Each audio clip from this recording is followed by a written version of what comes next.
Donald Trump attempts one last-ditch effort to bury the Epstein Files, and I've got 4 interviews: Bernie Sanders, Jamie Raskin, Ro Khanna, and Pod Save America's John Lovett. I'm Brian Tyler Cohen, and you're watching No Lie.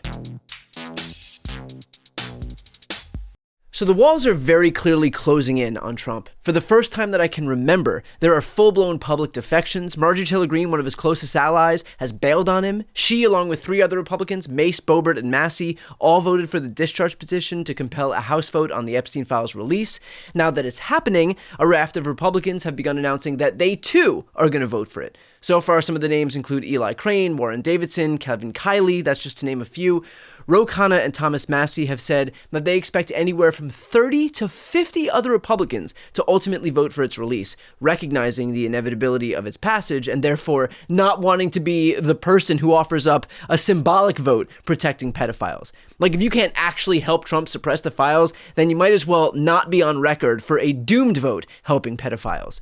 Now, Trump, for his part, has tried everything. He has slow-walked the files that are being released in the Oversight Committee, largely relying on the files that are already public. With the help of Mike Johnson, he kept the government closed for months, refusing to swear in Adelita Grijalva so that the discharge petition wouldn't ripen.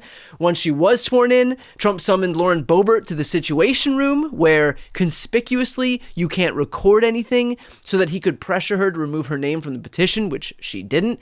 Now that the petition's been passed, he is publicly attacking Marjorie Taylor Greene, having unendorsed her, and is lending support to whoever wants to challenge her in a primary, and that's as a way of sending a message to any other Republicans who dare defect against Trump. All of which still hasn't stopped Greene, by the way. But there's one more tool in his toolbox to be able to perpetuate this cover-up. Now, a few days ago, Donald Trump took to Truth Social and wrote, "Now that the Democrats are using the Epstein hoax involving Democrats, not Republicans, to try and deflect from their disastrous shutdown and all of their other failures, I will be asking Attorney General Pam Bondi and the Department of Justice, together with our great patriots at the FBI, to investigate Jeffrey Epstein's involvement and relationship with Bill Clinton, Larry Summers, Reid Hoffman, JP Morgan Chase, and many other people and institutions to determine what was going on with them and him." To which Bondi replied, "Thank you, Mr. President. SDNY U.S. Attorney Jay Clayton is one of the most capable of trusted prosecutors in the country, and I've asked him to take on the lead. As with all matters, the department will pursue this with urgency and integrity to deliver answers to the American people." Now, that might seem inconsequential. Trump blames shit on Democrats every day. He issues his little edicts to Pam Bondi every day. She obediently acquiesces every day. But there is a world where, if the bill to pass the Epstein Files passes the House and the Senate by a big enough margin to overcome the inevitable presidential veto, that Donald Trump's last-ditch effort here might be to say, hey, look, we definitely, totally would love to release the files in accordance with that legislation, but you know, the DOJ can't release any information about an ongoing investigation. And they will keep that probe into Bill Clinton and Larry Summers and Reid Hoffman and any other Democrat going for as long as it's convenient, which is to say, forever. Now, a few points here. First, I'm pretty sure that if Bill Clinton or Reid Hoffman was implicated, that Pam Bondi's Department of Justice would not have sat on it for 10 months. Second, even Reid Hoffman himself came out and called for the full release of the files. So if he was really implicated, that wouldn't be a great strategy to follow. Third, if any Democrat did something wrong, that information would be contained within the hundreds of thousands of pages that already exist and were, at one point in time before they miraculously vanished, sitting on Pam Bondi's desk. She could release that information today. But look, the reality is that it's not about uncovering the truth. It is about looking for any excuse whatsoever to be able to delay the files' release. The bad news for Trump, though, is that his ability to have used delay tactics in the past was wholly predicated on the rest of his party being on board, being bought in. And they always were, but now they're not. And so if he tries to suppress these files with some half-baked excuse about ongoing investigations, he will sustain pressure from everyone, every angle. This issue will consume every day of his presidency. Already, it's consuming every day of his presidency. He's getting hit with questions on Epstein everywhere, on Air Force One, in the Oval Office, at bilateral meetings, at press gaggles. And look, maybe what's in the files is just so utterly devastating that it's worth it for him to endure all of this. As John Lovett says in the interview that you're going to hear shortly, Donald Trump is doing the absolute worst politics by fighting the release of the files when he specifically positioned himself as the guy who would undo this deep state cabal, or maybe it's the second worst politics, suggesting that whatever's in the files is even worse than what he's dealing with right now.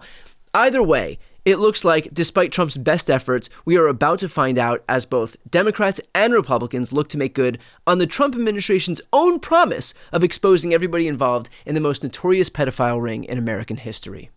Next up are my interviews with Bernie Sanders, Jamie Raskin, Ro Khanna, and John Lovett. I'm joined now by Senator Bernie Sanders. Senator, thanks so much for joining me. My pleasure. So, Senator, we're speaking in the aftermath of a deal being struck between 8 Senate Democrats and the Republican conference here in the Senate to basically reopen the government. You know, a lot of us were hoping that the Democrats would stay united and not capitulate to Republicans without any assurances on Affordable Care Act subsidies. Can you give a little insight into what went on, I guess, behind the scenes that led to this moment?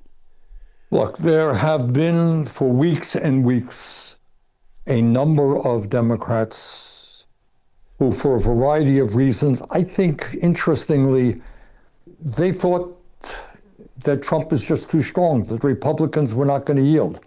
So they start off with the assumption that Trump can't be defeated, and then they look around them and they see federal employees not getting paid, Trump illegally withholding SNAP funds, kids going hungry, and they say, look, what's it worth? We're not going to win this thing. Now, I'm paraphrasing, and I'm not quoting anybody. That's my gut feeling. They thought it was a hopeless effort, and they kind of folded. Needless to say, I have a radically different approach. I think that Trump and his friends, while Trump may be crazy and a pathological liar, he is not stupid, and he's a good politician. He saw what happened on Tuesday night. He obsessively reads polls. He knows that the American people are holding his administration and the Republicans accountable for this shutdown. They are on the defensive. We have already had 15 Republicans in the Senate defy Trump and say, release the SNAP funds.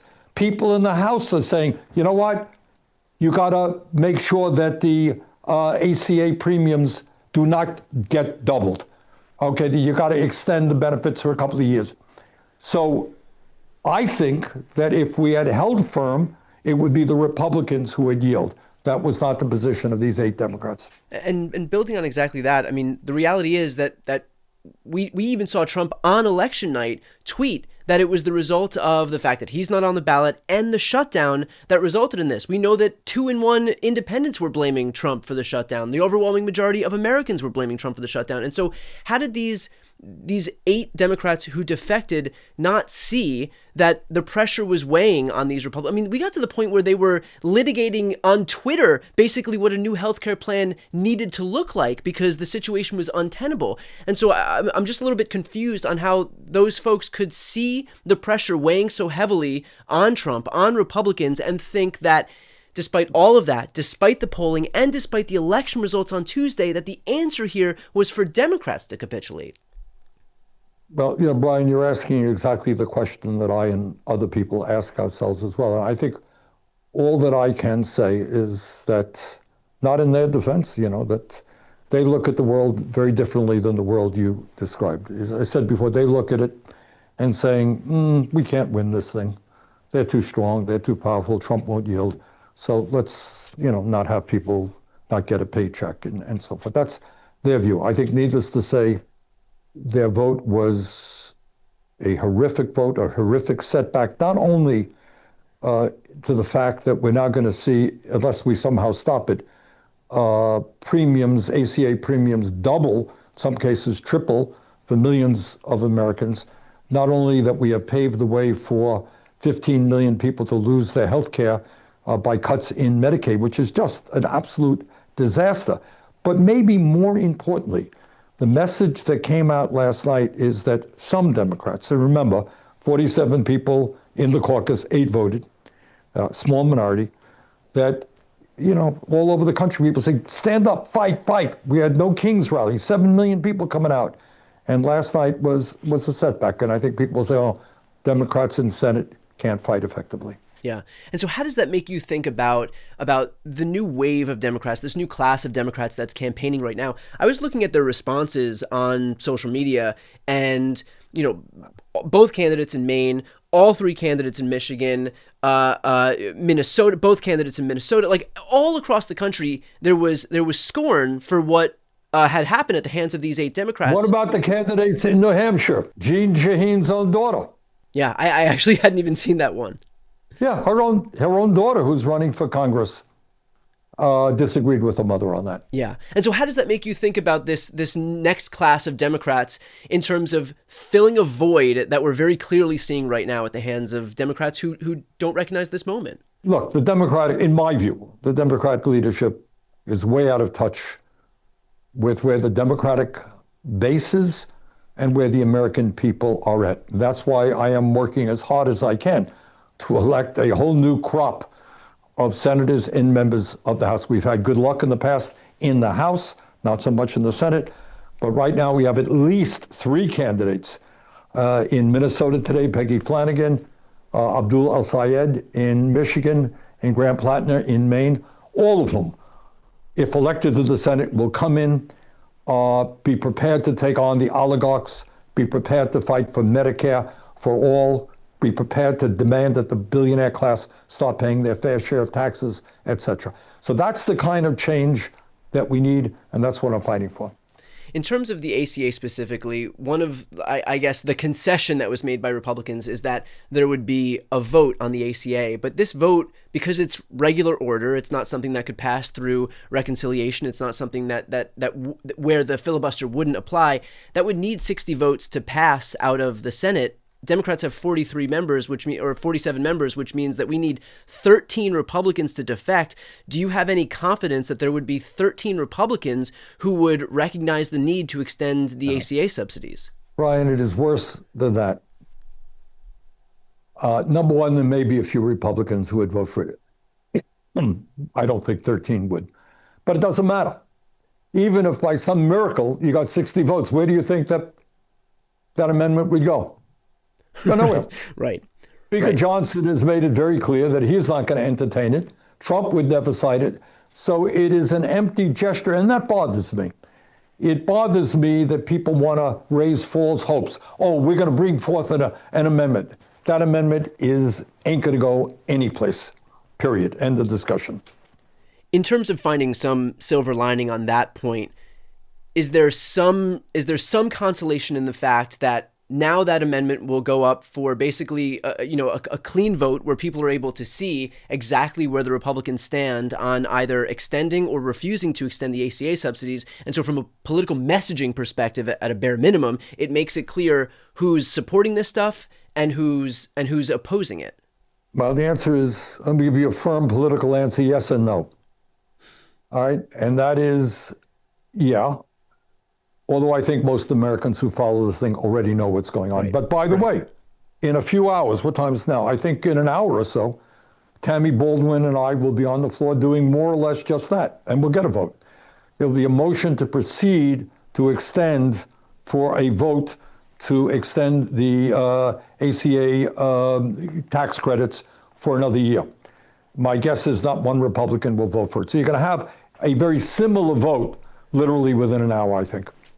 And so what would your message be to folks around the country, who kind of have endured the whiplash of, on one hand, seeing the election results that we saw this past Tuesday, and yet watching what happened this week in terms of the Democrats, those 8 Democrats caving to the Republicans? Weighing the two developments, the election and the cave-in of 8 Democrats, the election is far, far more important. Look, the Democratic establishment, in my view, including many of these moderate Democrats, are way out of touch. And I would say that even if you look at the states that these guys come from, Maine, New Hampshire, the candidates who are running right now, who are in touch with voters every single day trying to get elected, they are saying this was a sellout. Right. But what I think we should not underestimate is that we just had an election on Tuesday. And all over this country, Brian, and it was really quite extraordinary, much more positive than I think any of us anticipated. In small towns, all over New Jersey, small towns in Connecticut, I'm sorry, in California, in New York City, in Virginia, in New Jersey, all over this country, small towns, large cities, states, people said no to Trumpism, big time. Okay, young people began to come out and express their views. So what we have got to do is go above and beyond what happened yesterday, that terrible, terrible vote, and understand that yes, you have parts of the Democratic establishment who are way, way out of touch with where the American people are or where we have got to go. And our job is to build a political movement. We are doing it with the 3 candidates for the Senate. I expect more to come with many candidates in the House, candidates all over this country running for local office. We're going to build that movement, grassroots movement, to do what Mamdani did in New York City, all over this country, and create a government that works for everybody, not just the billionaire class. Last question, Senator Sanders. We were in this situation where we were contending with the prospect of 42 million Americans losing their food assistance and 24 million Americans watching their healthcare premiums double, triple, quadruple, or more because Republicans decided to pit the sick against the hungry as a way to negotiate their way through this shutdown. And so what does it say that those were the hostages that they were willing to take, that the party of family values, the pro-children family party, decided to, again, pit the sick against the hungry as a way to get out of this shutdown? It is disgusting. It is disgusting. And in terms of SNAP, the idea that a president of the United States, as you know, Congress had appropriated over $5 billion very specifically, explicitly, in case there's a government shutdown, don't stop the funding. Here's over $5 billion. Right. And Trump acts illegally, totally illegally. You know, one day he says he's stopping, and the next day he's going forward, and he goes to the courts. The idea that you have a president of the United States, a leader of this country, is willing to see children go hungry is despicable, And again, I think Republicans, a lot of Republicans are on SNAP programs. You know, their kids are on. They see it. And, I think that is one of the reasons why Democrats did so well on Tuesday. And we've got to keep up the fight. We'll leave it there. Senator Sanders, thank you, as always, for the moral clarity and for the time today. Thank you very much. I'm joined now by Congressman Jamie Raskin. Thanks for joining me. I'm delighted to be with you, Brian. So first and foremost, you have some news that you want to break. But before we jump into that, we have other breaking news, and that is that there is a new trove of emails tying Donald Trump to Jeffrey Epstein. Can I have your reaction to that news from the emails that were released from the Epstein estate to the Oversight Committee? Yeah, our Oversight Democratic colleagues released this stuff this morning with email mentions by Jeffrey Epstein that Trump clearly knew what was going on. He was, quote, the dog who didn't bark yet, meaning he hadn't spilled the beans on what he knew. And there's also a mention of the fact that he spent several hours alone with one of Epstein's victims, presumably, one of the girls caught up in the sex trafficking ring. So it confirms what I think everybody's intuition was, which is that Donald Trump obviously knew about everything that was going on. And Epstein was his best friend for more than a decade, according to Epstein. So it simply is not credible to claim that he wasn't aware of what was happening. How does this make you think about Mike Johnson's not just willingness, but eagerness to keep the House closed for so long, recognizing that once the House is back in session and Adelita Grijalva is sworn in and there are 218 votes to discharge for the discharge petition to release the Epstein Files, that this is the kind of stuff that's waiting on the other end? Well, I mean, their shutdown played a double role for them. Obviously, they are involved in this top-down class war against the vast American working middle class in terms of people's healthcare, in terms of SNAP food benefits and nutrition, you name it. It's the dismantling of the federal workforce, air traffic controllers, cancer researchers, Food and Drug inspectors. This is the program. But at the same time, they were able to postpone again further the reckoning that Donald Trump and his administration are going to have with the fact that he was knee or waist deep into the $1.5 billion child sex trafficking ring that his closest friend was running at the time. This really draws into focus some of the things that Trump's closest aides and officials, cabinet members, Kash Patel, Dan Bongino, all built their brands on this idea that they would condemn the Epstein Files. And why wouldn't the deep state release this stuff? And there's got to be, where there's smoke, there's fire. What's your reaction to the fact that they are now part of the very administration that's engaged in exactly the kind of behavior that these people built their brands condemning? Well, Donald Trump is the world master of projection. I used to think it was just a psychological and emotional mechanism and instinct for him, but I think it has also become a superb political tactic that he uses. And so he wanted to start to blame other people for the Jeffrey Epstein global child sex trafficking and rape ring, precisely because he was so deeply ensconced in the culture of it with Jeffrey Epstein. So it was this master projection that they were putting on everybody else. And he was able to stir up and I would say stimulate all of QAnon's fantasies until they spread to millions of people across the country. But at this point, he may have painted himself into a corner, maybe a hoist on his own petard, because he got people to believe in what he knew to be true, which was that men of power had decided to use all of their power and wealth to procure vulnerable girls and young women who came from broken homes and had little money to become part of this utterly criminal sex trafficking ring. I guess the $1 million question here, is this going to be a bridge too far for any Republicans? Or any Republicans, as far as you would imagine, going to see this latest update, the latest iteration of Trump's involvement in a notorious sex trafficking ring, and for them, this will be the straw that broke the camel's back? Well, we'll see. I mean, remember, we had 4 colleagues, Representative Massey, who co-sponsored this with Ro Khanna, and Nancy Mace and Lauren Boebert and Marjorie Taylor Greene, who these days has been brazen in criticizing President Trump and the administration, not just over the Epstein Files, not just adding her name to the discharge petition, but also over leaving millions of people to their own devices in terms of health insurance and healthcare, because she saw that her son's premium notices were going up $700, $800, $900 a month. And she said, it's not going to be sustainable for people.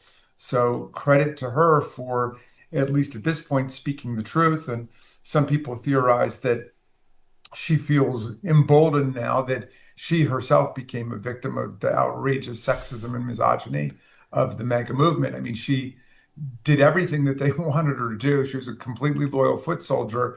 But when it came time to pick somebody to run for the U.S. Senate, they went with the good old boy, Buddy Carter in Georgia, and not her. And I think at this point, we're getting Marjorie Taylor Greene unplugged, thinking about, if they really meant their proclamations of fealty to working class people, how would they be behaving? And certainly not shutting down the government and throwing millions of people off their health care.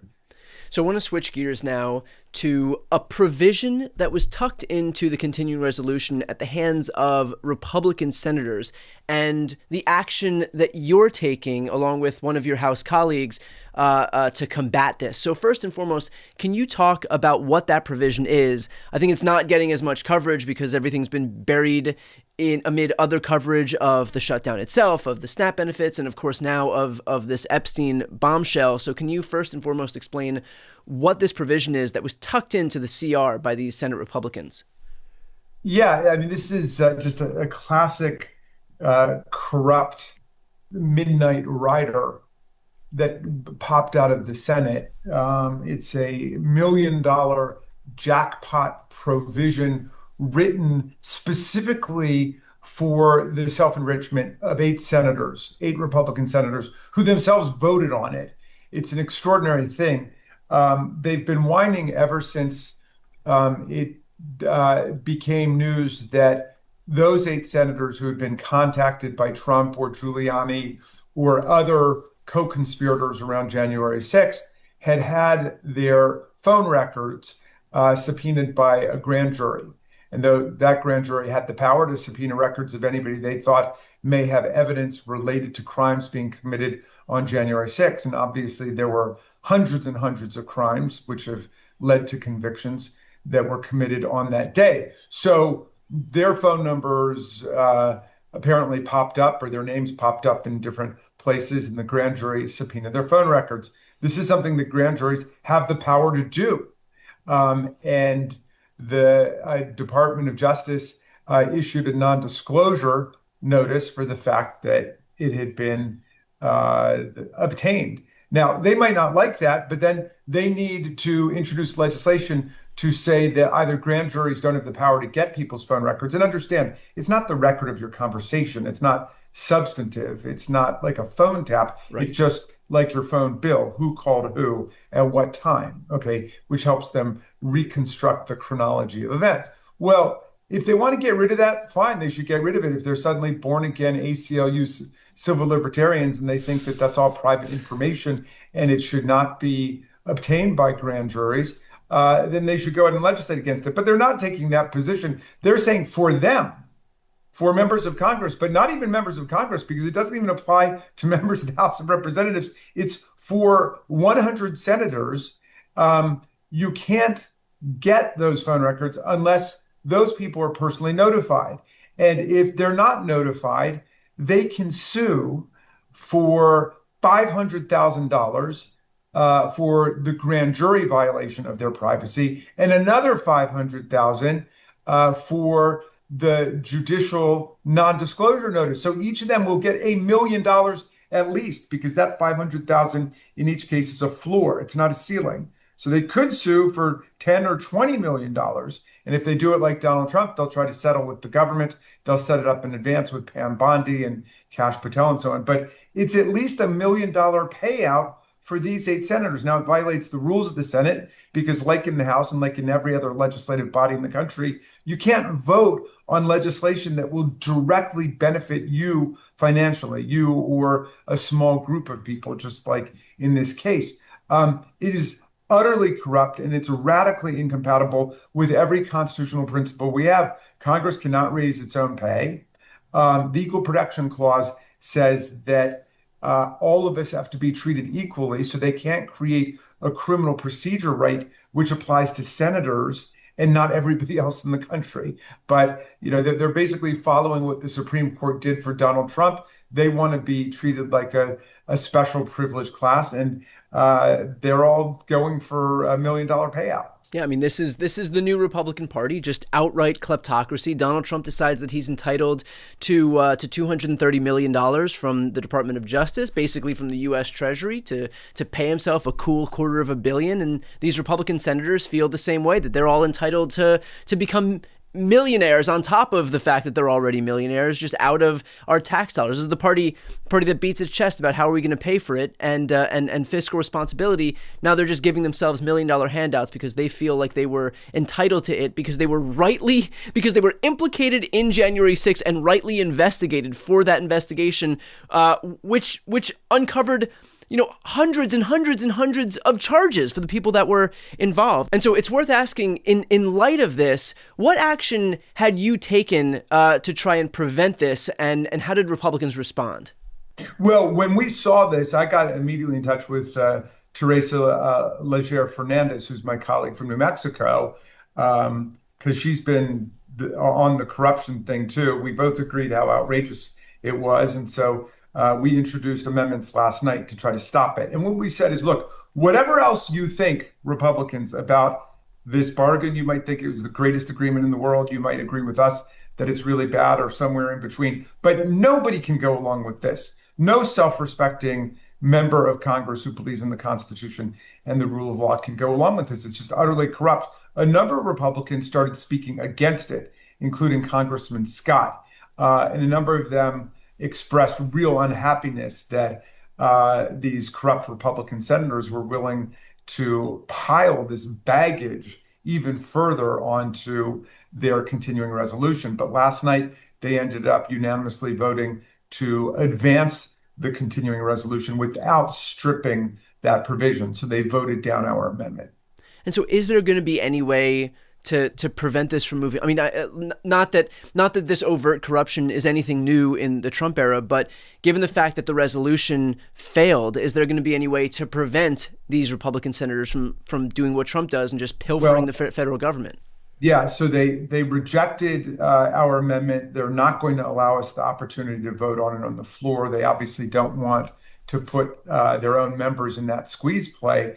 I certainly hope that any Democrat who was even remotely thinking of voting for this agreement would at this point say there's no way they can vote for this agreement with this completely corrupt provision in there. You know what it reminds me of, Brian, is like the Roman Senate, which was said to have been just as corrupt as Julius Caesar or Caligula. I mean, the Roman Senate was a bunch of people who got there and immediately started figuring out ways to make money for themselves. Yeah. And the Senate is acting like a collection of people more interested in private self-enrichment than at all meeting the needs of the American people. And you know, the great irony, the great tragedy of that, of course, is that this is a Republican Party that got into power on this pretense that they were going to look out for regular people, that they understood the pain of working people, that they were focused on the cost of housing and groceries and rent and eggs. And yet, just like Donald Trump, who swept into office and immediately started building himself a ballroom and buying himself jets and retrofitting them using taxpayer dollars and encrusting the Oval Office in gold and throwing Great Gatsby parties, now you've got these Republican senators who see that, and it's just monkey see, monkey do, and they view this as basically a green light to enrich themselves as well. And so it's just outright corruption from the top down. But, you know, as they say, the fish rots from the head. And so this is no surprise. Well, the movement for strong democracy and freedom in America has a very clear target here, which is the complete corruption of our government by MAGA and by Donald Trump. And anybody who thinks it's just Donald Trump, it's not really the Republicans in Congress, I think has been disabused of that notion by virtue of Speaker Johnson shutting Congress down for nearly 2 months in order to avoid having to release the Epstein file and in order to throw millions of people off health care, and by the outrageous actions of these senators who are acting like senators in the Hunger Games or something. I mean, it's just this let them eat crypto attitude. We'll leave it there. Congressman Jamie Raskin, thanks as always for your time. Thank you, Brian. I'm joined now by Congressman Ro Khanna. Thanks for joining me. Hey, Brian, thank you for having me back. So, Congressman, it's your effort, along with Thomas Massie, that's pushed forward this whole effort to release the Epstein Files, to force a vote to release the Epstein Files in the House. So I want to talk about that bill in just a moment. But first, in terms of any new news that we have here, do you have any update in terms of the amount of Republicans that are defecting and even though they didn't sign on to the discharge petition, are now expressing support for this thing? I know that there were a few names floating around, including Eli Crane, Kevin Kiley, David Warrenson. Do you have any other updates here? Well, Massie and I are hoping for a big number. We're hoping for at least 30 to 40 Republicans. We'll see what happens. It's Massie and me versus the Trump White House. I mean, he's literally threatening to unendorse people. He's unendorsing Marjorie Taylor Greene because of this.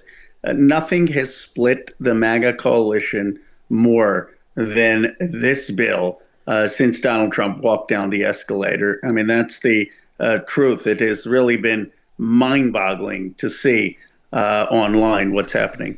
Why do you think that is? Like, it's almost become comical, the extent to which there has been no red line for Republicans. We have seen so many abuses, so many lies, so many obfuscations, so much manipulation, so much outward contempt that he has for his own voters. I mean, this guy came into office amid promises of lowering costs on housing and rent and groceries and eggs, and all he's done is shrouded the Oval Office in gold, build himself a $350 million ballroom, retrofit a Qatari jet to the tune of $1 billion that taxpayers pay for, buy a couple of Gulfstream jets for Kristi Noem. I mean, the abuses are so in your face, and so why is it finally happening right now that we're seeing this elusive fracturing of the GOP base?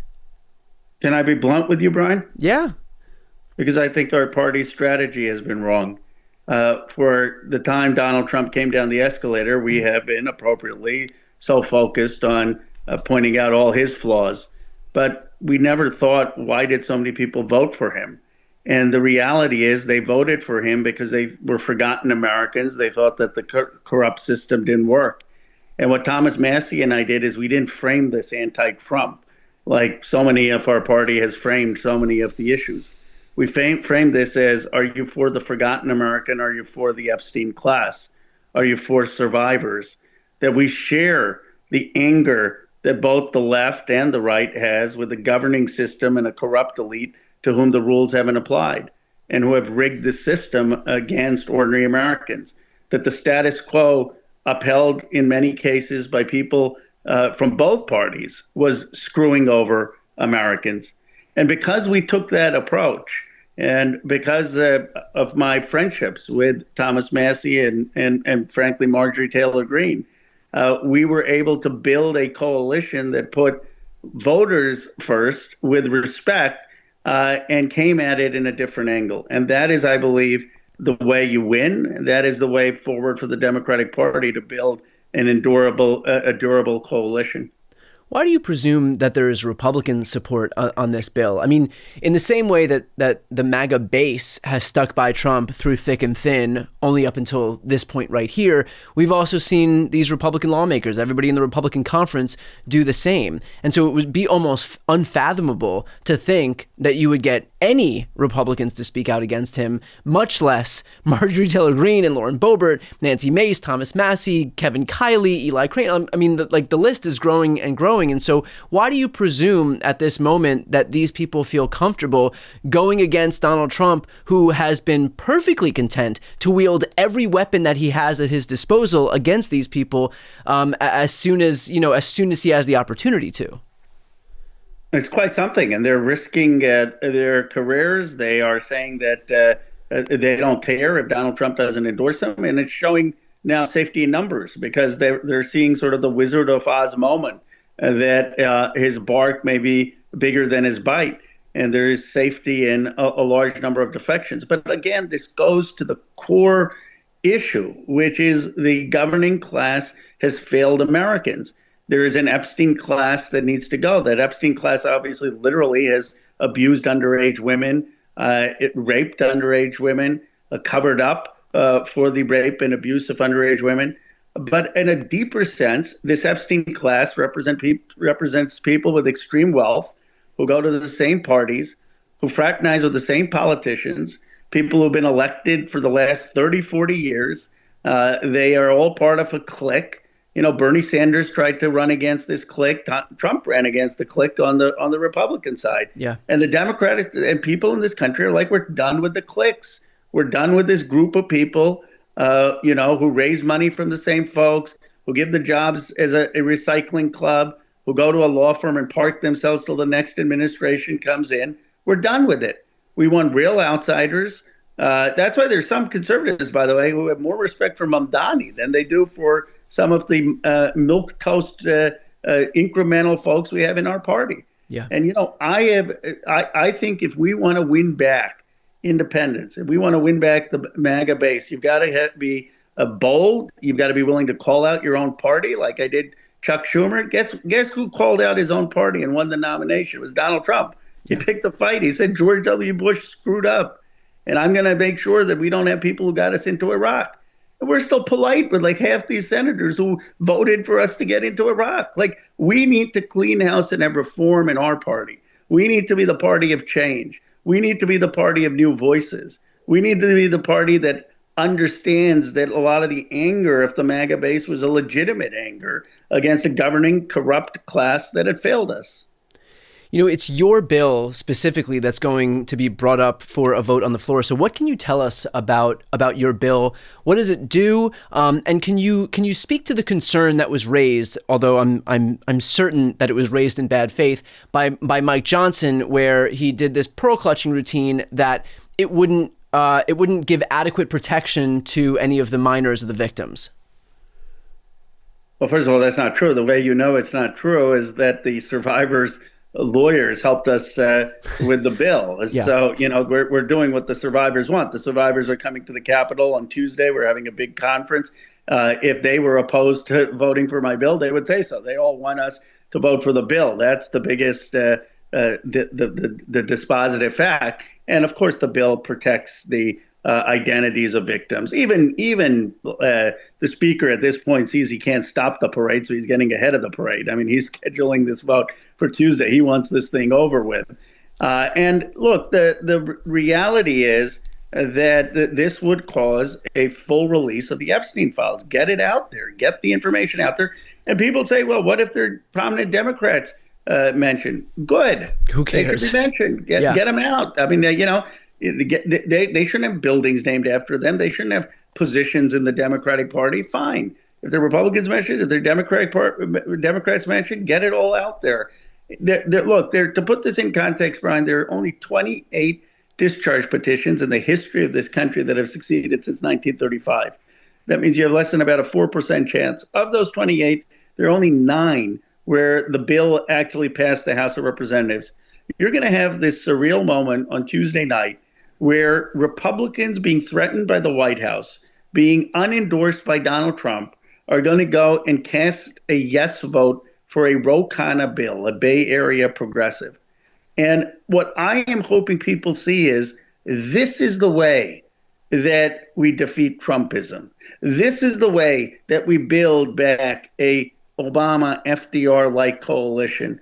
It is not simply by going and chasing every terrible thing Trump does. It is by treating the voters who voted for Trump with respect, understanding their anger and grievance, and then working in coalition to further a reform agenda and an economic agenda that speaks to them. I really believe that this is the way forward for the country. We know that while it's very likely that this thing passes the House, almost certain that this thing passes the House, it's an uphill battle in the Senate, but even if it passes both the House and the Senate, that Trump is just going to veto this thing. And so what level of confidence do you have that if and when it gets sent back to Congress to see if there's a veto-proof majority that the House and the Senate have, that it'll actually reach that threshold? Well, look, we're hoping for 290. I was more confident at 290 till Trump has started basically I will unendorse you campaign. So we're up against someone who's grasping for power. I mean, he's really understands what an existential threat this has become to his presidency. It's not the files released that's the existential threat. It's the losing of the MAGA coalition that's the existential threat to his presidency. But I think if we get a big number, it'll put a lot of pressure on the Senate.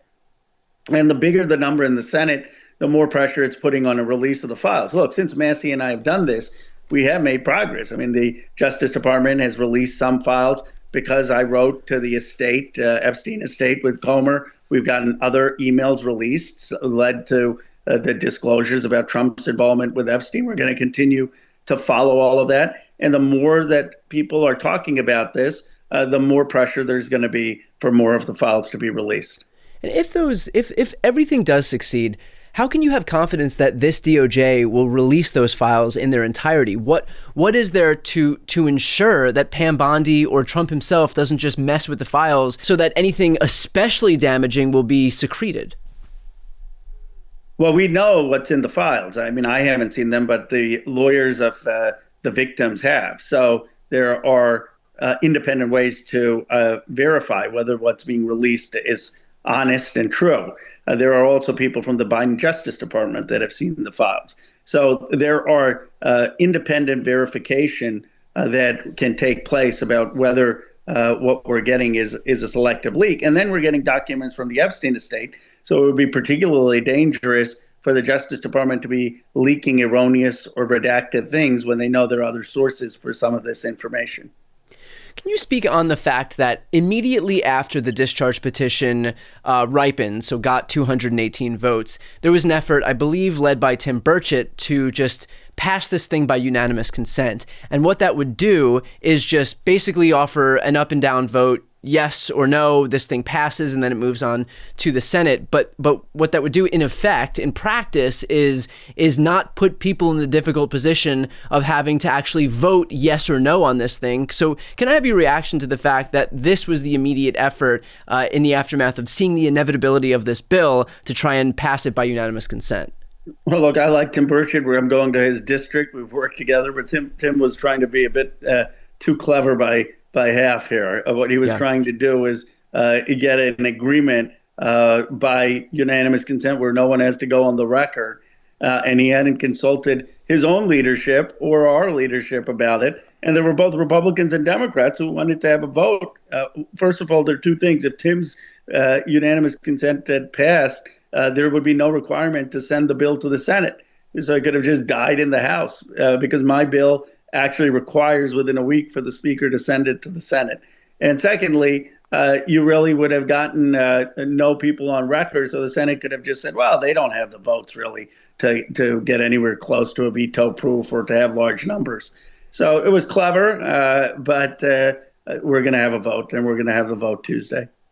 And finally, what do you say to Trump voters out there, or folks who have kind of been disillusioned with the Democratic Party, kind of at this moment where there is so much tumult in the political climate, whether it's on the left or the right, just in terms of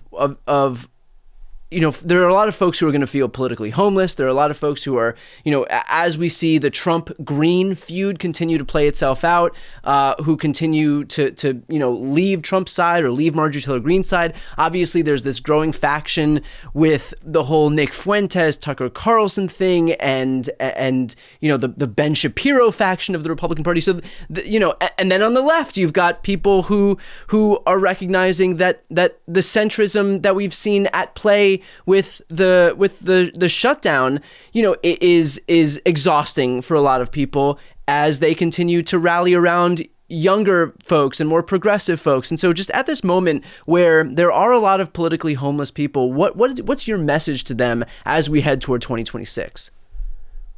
That it's great that we're going to have this clearing of a governing elite that has held on to power too long and that has participated in a system that really has become rotten, a system that is awash with big corporate money, a system that is awash with donors and lobbyists, a system that has led to the largest income inequality, a system where people don't have health care and are seeing skyrocketing premiums, a system where the working and middle class has been left behind and seen enormous wealth accumulate in the hands of a few billionaires and now soon to be trillionaires.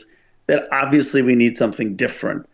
And there is a possibility of a massive realignment in American politics that restores our politics to a grassroots politics that says we're going to tax the billionaires, we're not going to have these foreign wars, we're going to have national health insurance, we're going to fight for a living wage in the working class. I believe the kind of realignment we saw in the New Deal, I call it a new economic patriotism, that we're actually going to focus on building up America, Marshall Plan for 21st century America. People should be excited about the possibility of that realignment.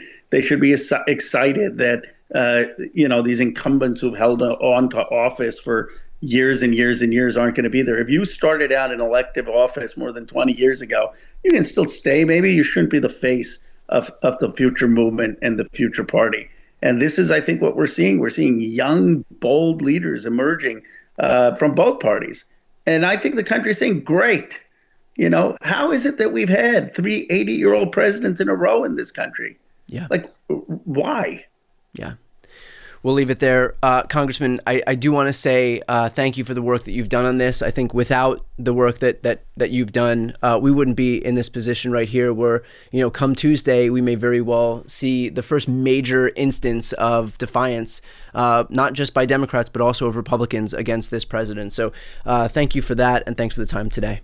Thank you, Brian. You're always great. I'm joined now by the co-host of Pod Save America, John Lovett. Lovett, thanks for joining me. Thank Thanks, Brian. So we have just seen Donald Trump engage in yet another effort to figure out his way to wiggle out of the Epstein situation. He posted onto Truth Social.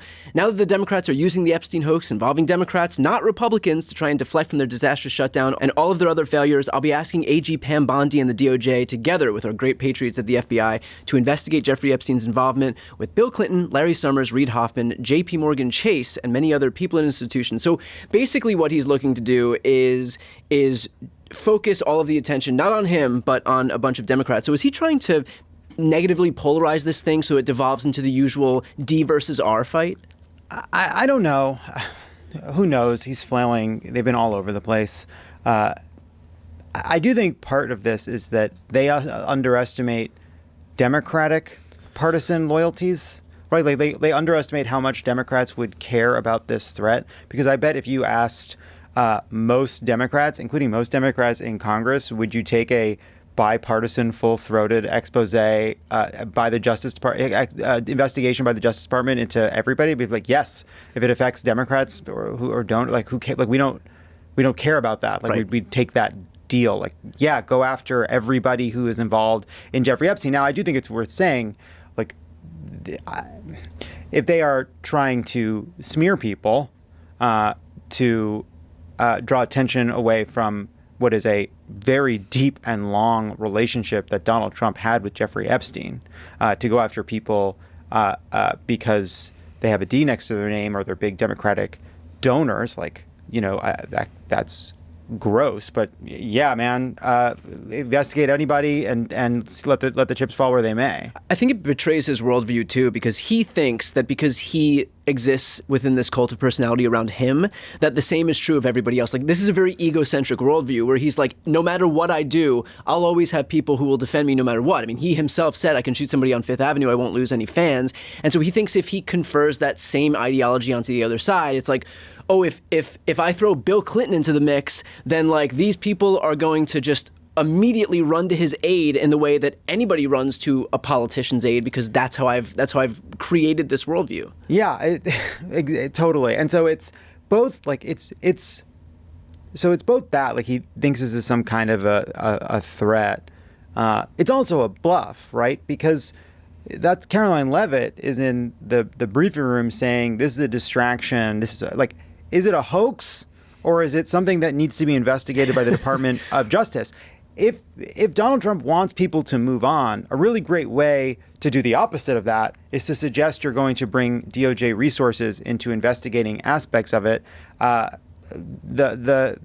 House Republicans have been trying to do this. Comer's been trying to do this, make it about Democrats. Like, I don't think it's going to work, because if you're talking about Epstein, the facts are the facts. They're out in front of us. You can try to make it a story about just a subset of the names in the trove of fucking emails. But like, we all have eyeballs. We're all seeing this. The news is covering this. It's not going to work. And so, that there is the fact that there are a few people in the right-wing media ecosystem who have come out and opted to defend him. Benny Johnson reduced it to just a naughty offense. That's literally the word that he used. Mike Johnson, of course, continues to call it a distraction. Here's what Megyn Kelly said. As for Epstein, I've said this before, but just as a reminder, I do know somebody very, very close to this case who is in a position to know virtually everything. Not everything, but virtually everything. And this person has told me from the start, years and years ago, that Jeffrey Epstein, in this person's view, was not a pedophile. This is this person's view, who was there for a lot of this, but that he was into the barely legal type. Like, he liked 15-year-old girls. And I realize this is disgusting. I'm definitely not trying to make an excuse for this. I'm just giving you facts. That he wasn't into like 8-year-olds. But he liked the very young teen types that could pass for even younger than they were, but would look legal to a passerby.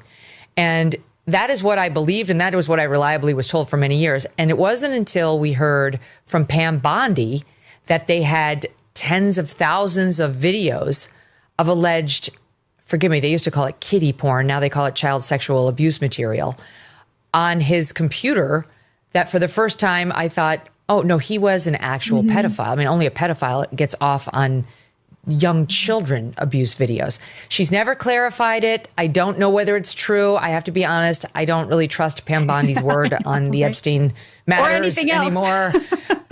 Yeah, so I don't know what's true about him, but we have yet to see anybody come forward and say, I was I was under 10. I was under 14 when I first came within his purview. Look, you can say that's a distinction without a difference. No, it's not. I think there is a difference. Yeah. There's a difference between a 15-year-old and a 5-year-old. Yeah. Such an important point, Megan. Thank you so much.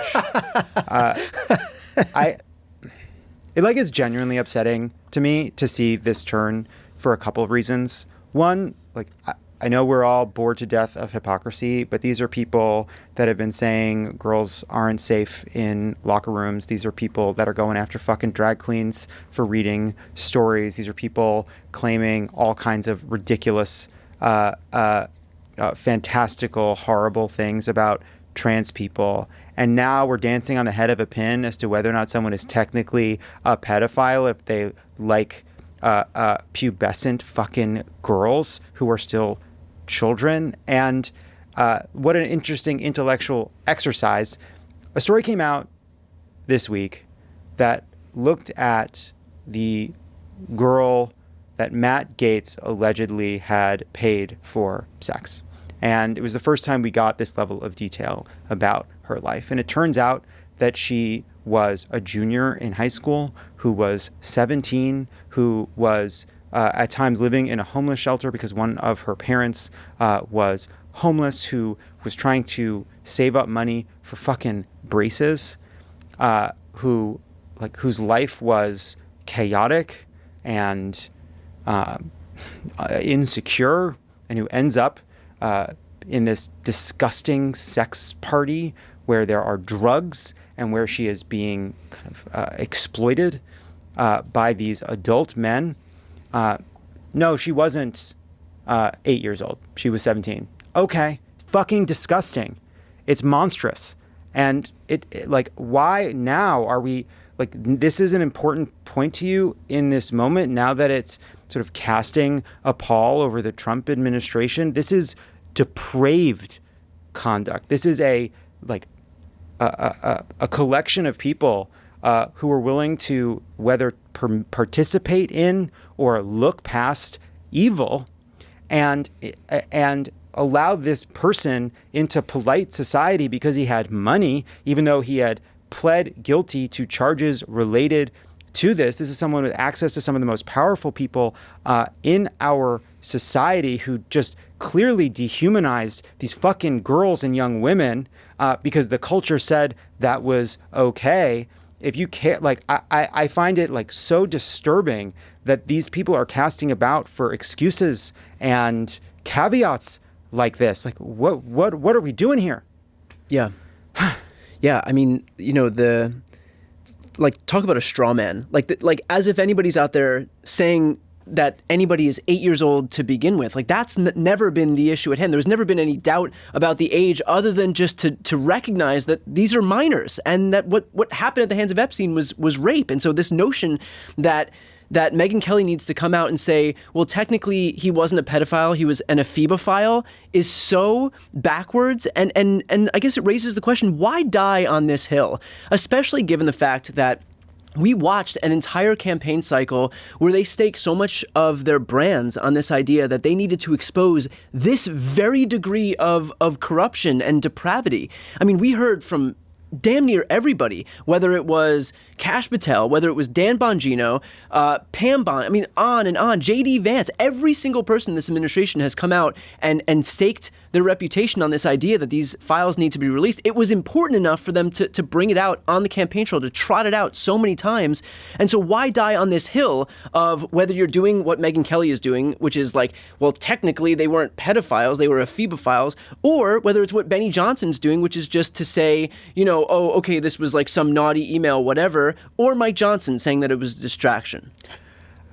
Look, I think everybody's got their own strange motivations. I mean, Megyn Kelly in that moment does say it's disgusting. I think even as she's saying it, she's kind of introducing this almost like, well, we can say the truth, and this is the truth, and it's worth saying, even if it like that like we are fearless in the face of the actual facts here. And so it still sounds like a hedge. I mean, of course. But I do think it goes to something deeper right now on the right, and it's something Megyn Kelly has been pretty explicit about. Put aside this specific story, Ben Shapiro and Tucker Carlson were both on Megyn Kelly's show in back-to-back conversations. And Ben Shapiro actually did an excellent job of just tearing apart the ways in which Tucker Carlson has become a vehicle for introducing far-right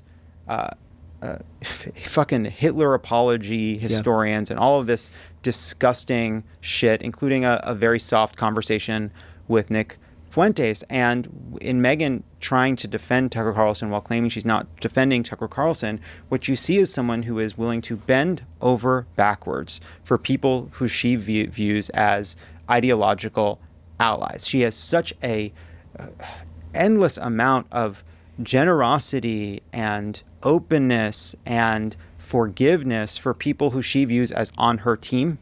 And she's said explicitly that she wants to not punch right. She wants to not do that. That she views the left as such an organizing threat that she doesn't want to do anything to antagonize her own side. Not in so many words, but that is the gist of what she's been saying. And so you have this person who is willing to say to cast all Democrats in this terrible light and to describe the left in these Manichaean terms. Meanwhile, on her own side, you have this disgusting and depraved story, and she's looking for all the ways in which she can talk around it. And what I would say, and maybe this is a lesson for everybody, which is we got to be willing to be generous with our opponents and hard on our allies when like the moral stakes are so fucking clear. Like she's somebody who posted she feared for Virginia because Jay Jones, who had sent some fucking awful texts, had won the attorney general's race. And it's like, I don't need anybody to like Jay Jones. If you think Jay Jones shouldn't be attorney general, even though he apologized, fine. But he's a menace whose forgiveness is impossible, whose apologies can't be real, who deserves no quarter. But when it comes to your own side, when it's Tucker Carlson talking to someone who's like Churchill was the real villain of World War II, or that it was like anti-Christian to want to fucking kill Hitler, it's like, let's think about all the ways in which we can see the full spirit of Tucker Carlson as a human being worthy of our generosity. And it's like at some point, like you're saying the quiet part out loud, which is the right can do no wrong and the left can do no right, and it's fucking shitty. You know, when we look back at the war in Iraq stuff, it became clear after the fact, quite a bit after the fact, that that the people who voted in favor of this thing were on the wrong side of history, and the people who voted against it, few though they may be, or few though there were, they were on the right side of history. And so Massey had kind of alluded to that as it relates to the Epstein Files. He basically said there's going to come a point where Trump isn't going to be there to defend you, and so while you're casting your vote on the upcoming discharge petition vote to release the files next week in the House, you have to remember that like Trump won't be on the campaign trail with you and on 2028, 2030, 2032.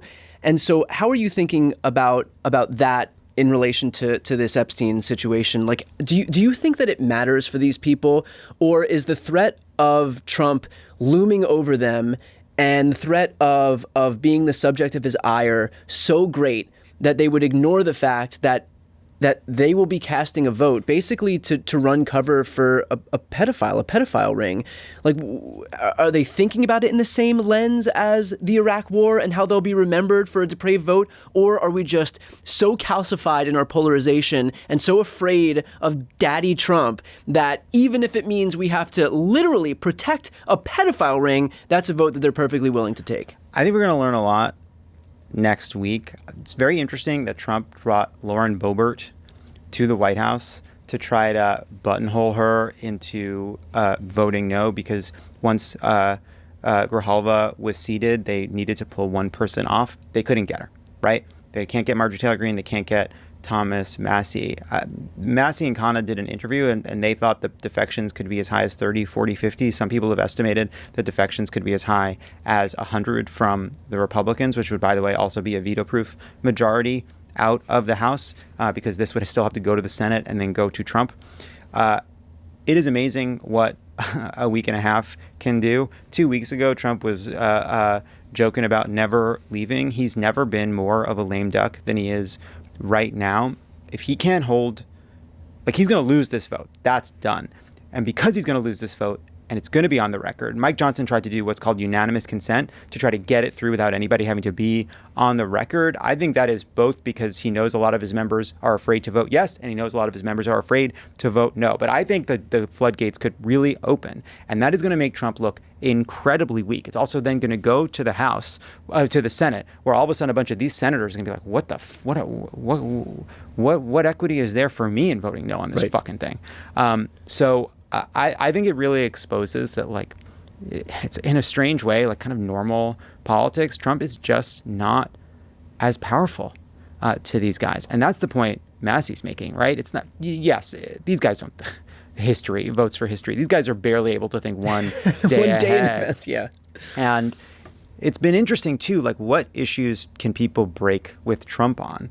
One of them for a long time has been budget, right? That especially in his first term, there were Republicans, House Freedom Caucus members who said, look, they are MAGA all the way through and through, but they won't vote for increasing the deficit. That's an ideological conviction that is deep for them, and I think quite real, as misguided in some ways as I think it is. And that was hard for Trump. He had to navigate that because there were people that were willing to buck him.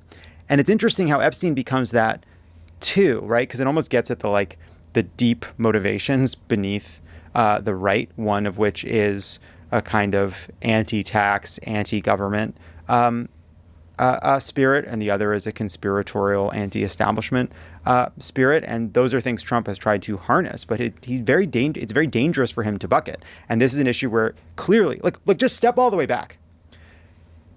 Donald Trump is doing the worst fucking politics on earth for him, which is fighting the release of the Epstein Files when everyone thought he was the guy that they were sending to undo the fucking deep state cabal that was protecting Epstein and his powerful friends. Or is it the second worst politics for Trump, which is whatever's in this shit is worse than even this. It is worth what they're doing here, which is so suspicious. Boebert said this. Boebert is like, why are they fucking pushing me so hard against this? It makes me only more sure that we've got to undo, we've got to get this information into the light because it sure reeks of a conspiracy. And it's like, Lauren, babe, I'm with you. I can't believe how much this has made all of us conspiracy theorists, because for years this was Pizzagate and secret codes and emails and a cabal of Hollywood Democrats and fucking Jews protecting a ring of high-level Mossad pedophiles, whatever the full breadth of the conspiracy was. Then all of a sudden Donald Trump is president, and there really is a group of people inside the Department of Justice preventing us from understanding what is going on with Epstein. As Ghislaine Maxwell, one of the most despicable fucking sex traffickers of notoriety in American history, Epstein's girlfriend pimp, is being given a dog to pet and transferred to a minimum security fucking prison with no explanation? Are you kidding me? Todd Blanche goes and interviews her and does a softball interview that these emails now clearly make clear either he was trying to avoid the truth, didn't know how to get at the truth, or was snowed by this person. Lauren how bad has Trump managed this? How fucking deep does this go? Lauren Boebert and I are equally conspiratorial at this point. Last question here on this. I'm mad. And that is on Dan Bongino and Kash Patel specifically. They're in the same space. They specifically predicated their identities, their whole persona on this idea. How do they stay a part of an administration that is right now orchestrating the largest cover-up of a pedophile ring in the history of this country, and then come out on the other side of this thing having even a scintilla of credibility, having any of their reputation intact? No, I mean, with their reputations, I have no fucking idea. They're really in it They're really in it, and they don't know what to do. They're posting through it. They're trying to figure out how to get to the other side of this thing. There's no way, like even if one of them left today, I mean, now we are 10 months into this thing. There's no way for them to preserve any modicum of their branding, is there? Well, the problem, right? I don't think so. I mean, the problem, right, is like, they do an interview where they're like, okay, we've looked at it. We're now on the inside. Epstein did kill himself, and they are really trapped, right? Because their assertions of what the conspiracy is, okay, we're probably never going to put them in a position to deliver for the base. While at the same time, the actual conspiracy is one that they now are complicit in. Right. And so on the one hand, they told a story that they were never going to be able to prove. On the other hand, they do have access to a way to tell everybody what happened, but they can't. But they fucking can't. So they are pretty well stuck. It is like a remarkable thing that I mean, I definitely feel. Don't you feel stunned by like just how like these emails you're finding out that like we don't yet know the details and we can't confirm this. It's based on Epstein's fucking emails, and obviously he's a scumbag and a liar and alive. But but now there's an email where he implies that he saw Trump after Trump became president on Thanksgiving of 2017, which is, if true, like a total obliteration of every excuse and story we've heard so far. So shockingly, a decade into this scandal or more, like we're still kind of at the beginning. And it puts Trump in the unenviable position of being on the wrong side of a conspiracy theory in which Democrats and everybody who wants the truth, including Thomas fucking Massey and Marjorie Taylor Greene, can be out there saying, what did he know and when did he know it? How deep does it go? What is the truth? Release the information. And that can go on for fucking ever. Yeah.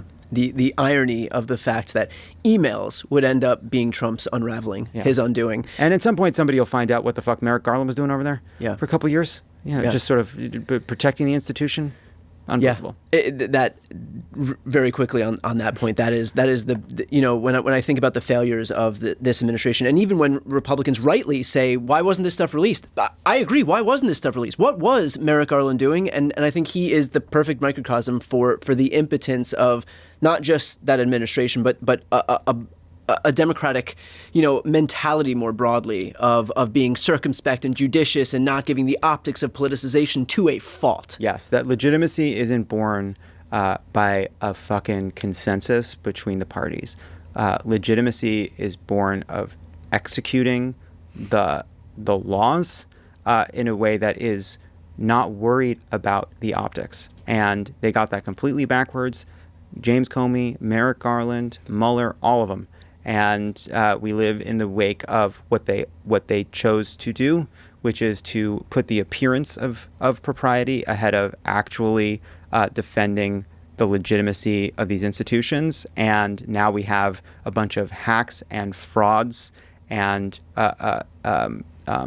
goons abusing their power and politicizing these agencies because when they had the moment to protect our democracy, they chose avoiding criticism over doing the hard thing and letting history judge. And a good lesson for all of us, I would say.